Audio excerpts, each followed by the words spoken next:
Hello friends, कैसे हैं आप लोग। मैं आशा करता हूं कि आप सभी लोग बढ़िया होंगे। तो चलिए आज का इस लेक्चर को शुरू करते हैं। देखिए, प्रीवियस लेक्चर हमने क्रॉस मल्टीप्लिकेशन मेथड की पूरी डेरिवेशन देखा कि कैसे वो एलिमिनेशन मेथड से ही फॉर्म हुआ है, और उसमें आखिर हमें कैसे करना होता है वो भी मैंने आपको बताया था। आज हम क्या करने वाले हैं, आज उसको एक एग्जाम्पल के थ्रू कि आखिर हमें उस क्वेश्चन में अप्लाई कैसे करते हैं वो देखने वाले हैं। बस उससे पहले जो प्रीवियस लेक्चर में मैंने दो एक डेरिवेशन बताया था, जिसमें हमारा एक आंसर आपका आ रहा था कि y equals to a1c2 minus a2c1 whole upon में a2b1 माइनस में a1b2, और एक तरफ हमारी वैल्यू आ रही थी y इक्वल्स टू आ रही थी हमारे पास c1a2 minus c2a1 whole upon में a1b2 माइनस क्या है a2b1, ऐसा आ रहा था। तो दोनों के दोनों आप लोग को लग रहे होंगे कि ये तो भाई गलत आंसर आ रहे हैं, है ना।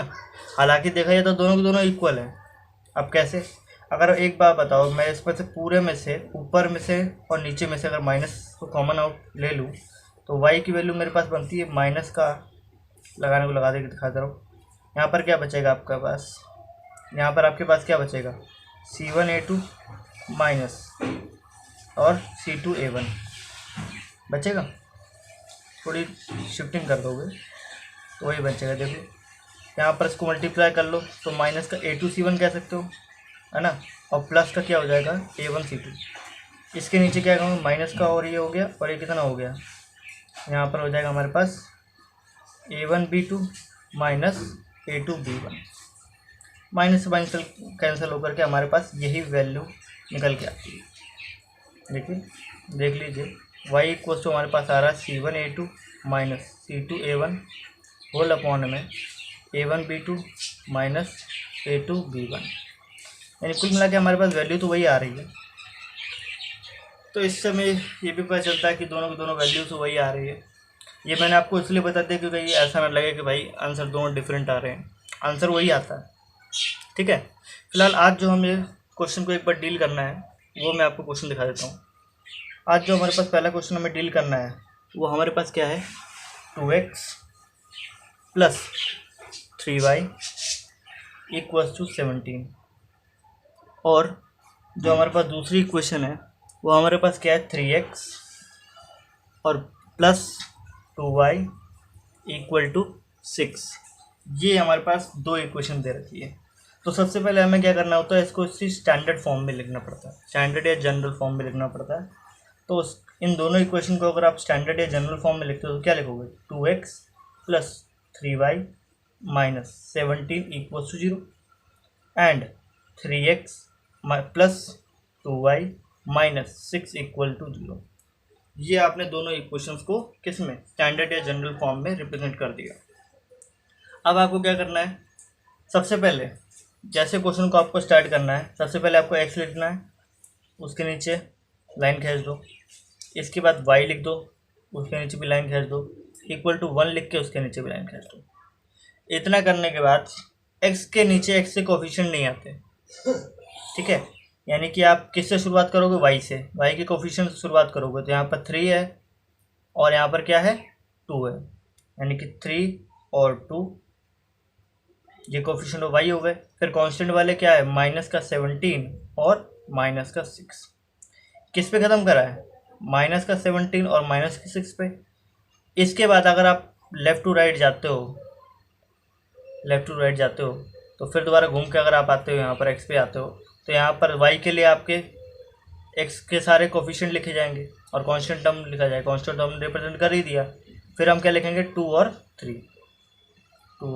3, इतना भी हो गया।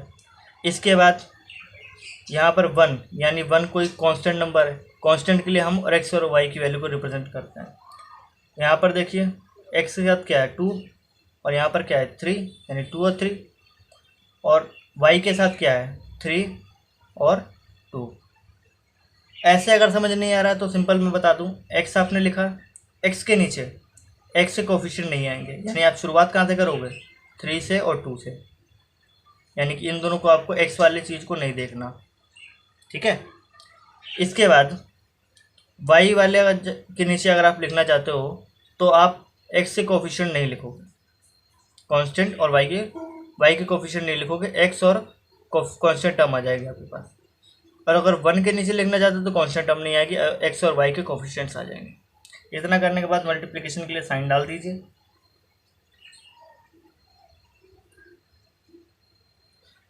इसके बाद आप सिंपली मल्टीप्लाई कर लीजिए।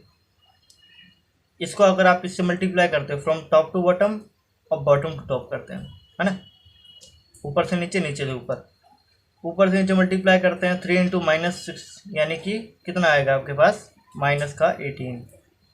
इसके बाद 2 को अगर आप माइनस के कितने 17 से मल्टीप्लाई करते हो यानी आपके पास कितना आएगा प्लस का 34 इक्वल टू, एक क्वेश्चन में यहाँ मिस प्रिंटिंग हो रखी है, यहाँ पर प्लस का 2y नहीं है, माइनस का 2y है। और यहाँ पर भी देखिए, यहाँ पर माइनस का 2 हो जाएगा इस तरीके से, और यहाँ पर ही माइनस का 2 हो जाएगा। तो क्वेश्चन क्या बनेगा, माइनस माइनस तो प्लस हो गया, यानी फिर यहाँ पर क्या हो जाएगा माइनस, ठीक है। इसके बाद y अपॉन में, इतना आपको समझ में आया। x के नीचे मैंने क्या करा, सिंपली मल्टीप्लिकेशन कर लिया, इसको इससे मल्टीप्लाई करा, फिर माइनस का साइन डाल करके इनको इससे मल्टीप्लाई कर दिया, ठीक। y के नीचे भी इसी में करना है, -17 मल्टीप्लाई 3 करोगे तो माइनस का 51 बनेगा, और माइनस के 6 को 2 से मल्टीप्लाई करोगे तो माइनस माइनस क्या हो जाएगा प्लस, क्योंकि एक माइनस लगता ही है आपको पता है। तो यहाँ पर कितना हो जाएगा प्लस का 18 का 12 हो जाएगा, ठीक है। इसके बाद 1 अपॉन में कितना होगा, इसको इससे मल्टीप्लाई करोगे 2 मल्टीप्लाई 2, माइनस का 2 है ना, तो माइनस का 4 आएगा, और यहाँ पर 3 मल्टीप्लाई 3 करोगे तो माइनस का 9 आ जाएगा। माइनस का साइन लगता ही आपको बता रखा है मैंने सेपरेशन के लिए। अब इसके बाद सिंपली आप क्या करो, x अपॉन में इनको ऐड करोगे तो ना आएगा 2 और ये 52, माइनस का 52 आएगा, इक्वल टू y अपॉन में कितना आएगा, इसको इससे ऐड कर लो -51, और इसको इससे ऐड करोगे तो आपके पास आंसर कितना आएगा, आंसर आपके पास कुछ आएगा माइनस का कितना 39 इक्वल टू 1 अपॉन में यहाँ पर कितना आएगा, यहाँ पर आपके पास आएगा माइनस का 13। इतना करने के बाद यहाँ पर स्पेस बचा नहीं, मैं आपको अगले पेज पे दिखा देता हूँ। एक बार दोबारा इस इक्वेशन को मैं लिख के रिप्रेजेंट कर दे रहा हूँ, x अपॉन में 52 with minus sign, y upon में माइनस का 39 इक्वल्स टू 1 अपॉन में कितना है माइनस का 13। ये हमारे पास निकल के आ रहा है। अब क्या करते हैं, x को एक बार कांस्टेंट के साथ इक्वेट करना पड़ता है और y को भी एक बार कांस्टेंट के साथ इक्वेट करना पड़ता है, यानी x अपॉन में माइनस का 52 इक्वल टू 1 अपॉन में माइनस का 13, एंड दूसरा हमारे पास क्या सोल्यूशन निकलेगा, y अपॉन में माइनस का 39 इक्वल टू 1 अपॉन में माइनस का 13। सॉल्व कर लीजिए। यहाँ पर x की वैल्यू इक्वल्स टू कितना आएगा, माइनस का 52 अपॉन में माइनस का 13, एंड y की वैल्यू आपके पास कितनी आएगी, माइनस का 39 होल अपॉन में माइनस का 13। तो आप सिंपली इसको कैलकुलेट करते हो, 13 को 4 से डिवाइड करते हो, यहाँ पर आपके पास कितना आएगा 4, माइनस से माइनस कैंसिल ही हो रहा है, यहाँ पर माइनस से माइनस कैंसिल हो रहा है, 13 को 3 से मल्टीप्लाई करोगे तो आपके पास आएगा 39, यानी x की वैल्यू आपके पास आई 4 और y की वैल्यू कितनी आई 3। ये आपके पास इसके सॉल्यूशन निकल के आते हैं, ठीक है। ये तो हमने एक ऐसा क्वेश्चन देखा जो कि हमारे जनरल फॉर्म में नहीं था। अब अगर हमारे पास एक जनरल और स्टैंडर्ड फॉर्म में अगर क्वेश्चन मिल जाए तो हम उसको कैसे सॉल्व करें, आइए उसको देखते हैं। देखिए क्वेश्चन हमारे पास क्या दे रखा है, क्वेश्चन हमारे पास दे रखा है 2x माइनस का y माइनस का 3 इक्वल्स टू 0, और दूसरी इक्वेशन मैंने यहाँ ना लिखने के बजाय यहाँ लिख रहा हूँ, क्या 4x plus y minus 3 equal to 0।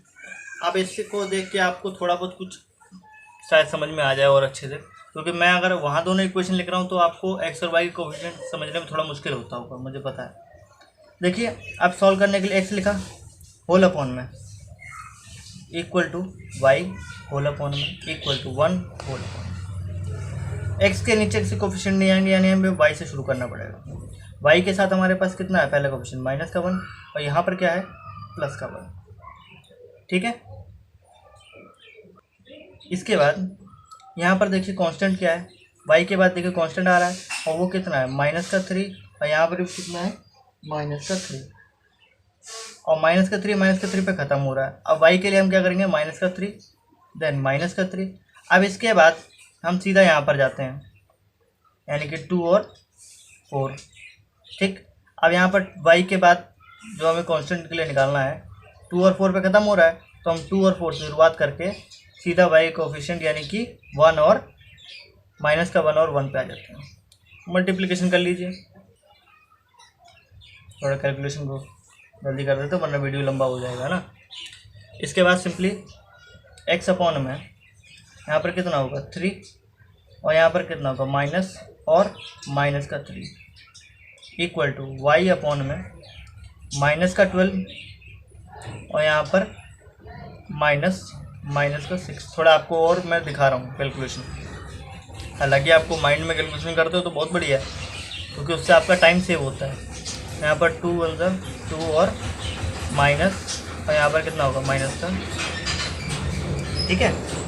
यहाँ पर क्या आएगा x अपॉन में यहाँ पर कितना हो गया माइनस प्लस और यहाँ पर 6 आ गया इक्वल टू y अपॉन में यहाँ पर कितना आ गया आपके पास, यहाँ पर कितना होगा +6, यानी आपके पास कितना आएगा वैल्यू, आपके पास वैल्यू कितना आएगा -6, ठीक है। इक्वल टू 1 अपॉन में माइनस प्लस और यहाँ पर भी 6 आ गया। अब तो आपको सिंपली आंसर निकालना है और वो आंसर निकल चुका है। x अपॉन में 6 इक्वल टू 1/6 कर दो और x अपॉन में -6 इक्वल टू 1/6 कर दो। इक्वेट करने पे सिंपली हमें आंसर क्या मिलता है, x की वैल्यू कितनी आएगी, या तो सिंपली कैंसिल आउट कर लो, x की वैल्यू आपके पास 1 आ गई और y की वैल्यू आपके पास कितनी आएगी -1। तो x की वैल्यू 1 और y की value -1 is the final solution और the solution of the system of equations. इस तरीके से हम क्वेश्चन को डील करते हैं और क्रॉस मल्टीप्लिकेशन मेथड के थ्रू आंसर हम निकालते हैं।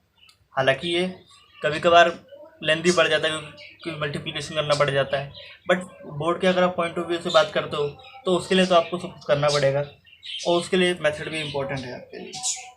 अब मैं एक नेक्स्ट जो लेक्चर लाने वाला हूँ उसमें मैं आपको एक क्वेश्चन तीनों मेथड यानी आपका एल्जेब्रिक मेथड में जितने भी तीनों मेथड है, सब्स्टिट्यूशन, एलिमिनेशन और आपका क्रॉस मल्टीप्लिकेशन, तीनों मेथडों से एक क्वेश्चन को सॉल्व करा करके और उसके आंसर को वेरीफाई करूँगा कि आपका आंसर वही आता है, जिससे आपके मन में एक क्लैरिटी हो कि हम जो तीनों मेथड पढ़ रहे हैं क्या इससे आंसर वही आता है या फिर हमारा आंसर अलग अलग आ रहा है। उसके वेरिफिकेशन के लिए मैं आपको नेक्स्ट लेक्चर में इसके बारे में पूरा डिटेल में एक क्वेश्चन कराऊंगा। अब इसके बाद इतना करने के बाद हम वर्ड प्रॉब्लम में जो जंप करेंगे, वर्ड प्रॉब्लम बेसिकली मैं आपको जितने भी आपकी एक्सरसाइज हैं 3.3 से लेकर के आपकी कितने 3.5 तक है उसको कवर अप करेंगे। उसमें जितने भी वर्ड प्रॉब्लम दे रखे हैं वो सफिशिएंट है बोर्ड के पॉइंट ऑफ व्यू से, और अगर ज़्यादा ज़रूरत पड़ती है तो एक दो क्वेश्चन मैं आपका उसमें डिस्क्रिप्शन बॉक्स में डाल दूंगा उस लेक्चर के दौरान। तब तक के लिए इसकी प्रैक्टिस करते रहिए। Thank you.